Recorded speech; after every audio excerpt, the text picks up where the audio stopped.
जय श्री राधे, जय श्री कृष्णा। आइए अब देखें वैशाख मास महात्म्य 8वें दिन की कथा।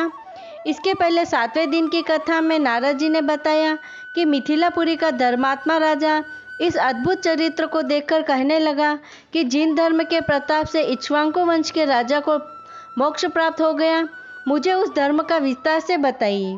तब राजा वैशाख मास के धर्म जैसे कि जल का घड़ा देना, प्याऊ लगाना, मार्ग में छाया करना, बावड़ी, कुआं व तालाब बनवाना व अन्य सुगंधित वस्तुएं देने की बात बताते हैं। और फिर अन्नदान की महिमा बताते हुए एक कथा बताते हैं। और फिर अन्नदान को शास्त्रों में सबसे बड़ा कहा गया है, यह बताते हैं। अब आगे तदंतर मैथिल ने कहा, हे ब्राह्मण, जलदान न करने से इक्ष्वाकु वंशधर राजा का 3 जन्म जातक होना और मेरे घर में गृहशोधी बनना ठीक ही हुआ, क्योंकि साधु महात्माओं की सेवा न करने से गिद्ध की योनि पाई। परंतु आपने जो यह कहा कि उसे 7 जन्म तक कुत्ते की योनि मिली, यह बात मुझे बहुत अनुचित प्रतीत होती है कि उसे बिना कारण ही कुत्ते की योनि क्यों मिली। हे विप्रवर, मैं आपका प्यारा शिष्य हूँ, आप मेरे इस संशय को दूर कीजिए। राजा के प्रश्नों को सुन महायशस्वी शुद्धदेव धन्य धन्य कहकर कहने लगे, हे राजन, हे पाप रहित, जो तुमने मुझे पूछा है मैं उसका समाधान करता हूँ। यही बात कैलाश के शिखर पर शिवजी ने पार्वती जी से कही थी। सब लोकों की रचना कर उनकी आमुषिक और ऐहिक 2 प्रकार की स्थिति बनाई, जल सेवा, अन्न सेवा और औषधि सेवा। हे महाभागे, ये तीनों ऐहिक इस लोक की स्थिति के हेतु हैं। साधु सेवा, विष्णु सेवा और धर्म सेवा, ये तीनों परलोक की स्थिति के हेतु है। ऐहिक हेतुओं का करना तत्काल धन संपत्ति देता है, अप्रिय बातें करना भी दुख का हेतु होता है। यहाँ एक पुराना इतिहास वर्णन करते हैं जो ऐसा पापनाशक और अद्भुत है जिनके सुनने से रोमांच हो जाते हैं। यज्ञ दीक्षा में अवगत दक्ष प्रजापति एक समय महादेव जी को बुलाने कैलाश पर गए। उन्हें देखकर उन्हीं की भलाई सोच महादेव जी ने उठकर आदर नहीं किया। शिव जी ने सोचा, मैं संपूर्ण देवताओं का गुरु हूँ। स्वामी सेवक के आने पर पति स्त्री के लिए, गुरु शिष्य के लिए नहीं उठते। जो स्वामी स्वयं भृत्यादि के लिए उठते हैं, उनकी आयु, धन और यश तत्काल नष्ट हो जाते हैं। इसलिए मुझे उठना उचित नहीं है। यह मेरा प्यारा ससुर है, ऐसा विचार कर दक्ष प्रजापति की भलाई सोच महादेव जी आसन से न उठे।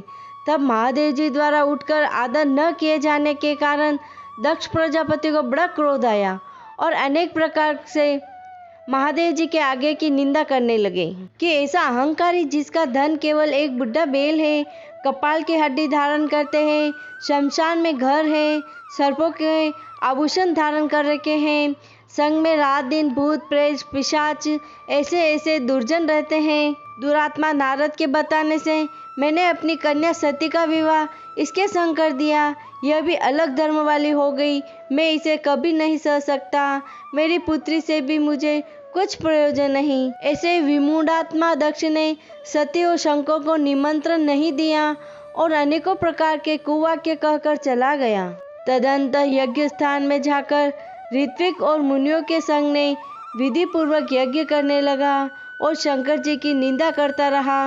ब्रह्मा और विष्णु को छोड़ सिद्धचारण, गंधर्व, यज्ञ, राक्षस और किन्नर आदि सब देवता यज्ञ में आए। तब सती की इच्छा अपने कुटुंबियों से मिलने तथा उत्सव देखने की हुई। स्त्रियां स्वभाव की चंचल होती हैं। महादेव जी के मना करने पर भी जाने की मन में ठान ली। महादेव जी बोले, हे वर वर्णिनी, सभा में बैठकर वह मेरी सदा निंदा करता है, जो तुमसे सही न जाएगी और तुम निश्चित ही शरीर त्याग दोगी।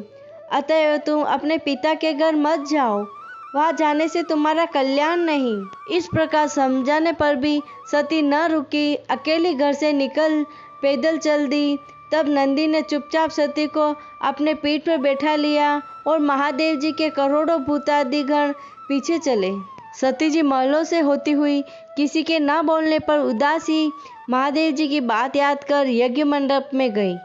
वहाँ भी दक्ष प्रजापति और सभा के सब लोगों को अपनी तरफ देख किसी के न बोलने पर सती जी वहाँ खड़ी होकर रुद्र की आहुति तक पिता की चेष्टा देखती रही। जब दक्ष ने रुद्र को छोड़ आहुति दी तो सती की आंखों में आंसू भर अकुला कर बोली, बड़ों का अपमान करने से कल्याण नहीं होता है। तुमने रुद्र की आहुति नहीं दी है। ये जितने ऋषि मुनि महात्मा इकट्ठे हैं उन्होंने भी तुम्हारी दुष्ट बुद्धि दूर नहीं की। विधाता इनके भी विमुख ज्ञात होता है। सती की ऐसी बातें कहने पर पुष्य देवता मुख फाड़ हंसने लगा। शुक्राचार्य दाढ़ी और मूछ फड़फड़ाने लगे। बहुत से भुजा, पांव और कक्षाओं को फड़फड़ाने लगे और दक्ष निंदा करने लगा। उनकी बातों और पति निंदा सुनने का प्रायश्चित करने के लिए क्रोध से लाल हो शरीर त्याग करने का विचार कर सबके देखते देखते सती होम की अग्नि में गिर पड़ी। सती के गिरते ही बड़ा हाहाकार मच गया। महादेव जी के गण भागकर शिव जी के पास पहुँचे और सब कथा कह सुनाई। शिव जी के ये सुनते ही उठकर काला तक के समान क्रोध से एक झट्टा उखाड़ पृथ्वी पर दे मारी, जिससे बड़ा बलवान महाकाय वीरभद्र उत्पन्न हुआ। उसके सहस्त्र भुजा थी, रूप यमराज के समान था। वह महादेव जी के सम्मुख हाथ जोड़कर कहने लगा, क्या आज्ञा है। यह सुन रुद्र भगवान क्रोध करके अपने सम्मुख खड़े हुए वीरभद्र से बोले कि तुम बड़े बड़े बलवान भूतगणों को अपने साथ ले जाकर मेरे निंदक दक्ष का नाश कर दो, जिसके कारण मेरी प्रिय सती को शरीर त्यागना पड़ा है। महादेव जी की आज्ञा पाकर वे सभी यज्ञशाला में पहुँचे और देवता, असुर, मनुष्य आदि सब सुपटों को मार गिराया। पुषा के दांत उखाड़ डाले तथा दुरात्मा भृगु की दाढ़ी मूछ उखाड़ डाली। जिसने जो अंग फड़फड़ाया था उसका वह अंग वीरभद्र ने उखाड़ फेंका। तब रुद्र में स्वयं आकर उस पर दुरात्मा का सिर काट अलग कर दिया और यज्ञ में जो आए थे उनका संहार कर गणों सहित कैलाश को चले गई। और दक्ष के सिर की रक्षा प्रभु के मंत्र बल से करने के कारण बड़े उद्योग करने पर भी सिर न काट सके। मरने से जो बचे थे वह ब्रह्मा जी के शरण में गए। उनको संग ले ब्रह्मा जी कैलाश पर पहुँचे। महादेव जी का क्रोध शांत कर समझा बुझा कर उन्हें ले यज्ञशाला में गए और जो यज्ञ में मारे गए थे उन सबको जीवन दान कराया। सदाशिव ने दक्ष के धड़ पर बकरे का सिर रख दिया। उसी से उनकी प्रसन्नता के लिए बम बम बम बम किया जाता है। बकरे की दाढ़ी भृगुजी के मुख पर लगा दी। पुषा के जहाँ तहाँ अंग लगाकर सबके सिर जोड़ और सबका कल्याण कर दिया। दक्ष का यज्ञ पूरा कराकर देवता अपने अपने स्थान को गए। शिवजी नैष्ठिक ब्रह्मचारी व्रत धारण कर गंगा तट पर पुन्नाग वृक्ष के नीचे तप करने लगे। दक्ष पुत्री सती ने हिमाचल के घर उसकी स्त्री मेनका के घर में जन्म लिया और वहाँ उनका पालन पोषण होने लगा। इतने में तारकासुर नामक एक राक्षस उत्पन्न हुआ और परमेष्टि ब्रह्मा से वर पाया कि सिवाय रुद्र के महाबली पुत्र के तू किसी से भी नहीं मरेगा। यह बात सुन उसने सोचा कि शिवजी के कोई स्त्री तो है ही नहीं, पुत्र कहाँ से होगा। वह सब लोगों को और देवताओं को सताने लगा। तब देवताओं ने दुखी हो ब्रह्मा की शरण ली। ब्रह्मा ने देवताओं को समझाया कि रुद्र भगवान की पत्नी सती ने पहले अपने पिता के यज्ञ में शरीर त्याग अब हिमालय के घर जन्म लिया है, जिनका नाम पार्वती है, और रुद्र भगवान हिमाचल के शिखर पर घोर तप कर रहे हैं। किसी तरह पार्वती का पाणी ग्रहण रुद्र भगवान से कराना चाहिए। ब्रह्मा के ये वचन सुनकर सब देवता इंद्र को लेकर अमरावतीपुरी में गए और बृहस्पति जी से सलाह कर अपने कार्य सिद्धि के लिए इंद्र ने नारद और कामदेव को बुलाया। उन दोनों को बुलाकर नारद जी को हिमाचल के पास कहला भेजा कि वह अपनी पुत्री को पहले दक्ष की कन्या थी उनको शिवजी की पत्नी बनाने का नियुक्त करे। नारद जी से जैसे कहा गया था वैसे ही करने चले गए। फिर कामदेव से कहा कि सब देवताओं और महादेव जी के हित के लिए बसंत ऋतु को संग लेकर रुद्र भगवान के तपोवन में चारों ओर मनोहर बसंत ऋतु का विस्तार करो। वहाँ पार्वती जी महादेव जी के पास पहुँच जाए। तब धनुष पर बाण चढ़ाकर ऐसा मारो कि महादेव जी के मोहित होने पर, उनका संगम होने पर सब कार्य पूरे हो जावे। कामदेव ने जो आज्ञा कहकर बसंत ऋतु अपने स्त्री रति और अनुचारों को संग ले, उस ओर शीघ्र जा अपनी शक्ति से असमय में बसंत ऋतु उत्पन्न कर दी, जिससे चारों ओर वन में शीतल मन सुगंधित वायु चलने लगी। देवात उसी समय महादेव जी भी पार्वती की सेवा से प्रसन्न हो उन्हें गोदी में बैठाकर कुछ कहने लगे।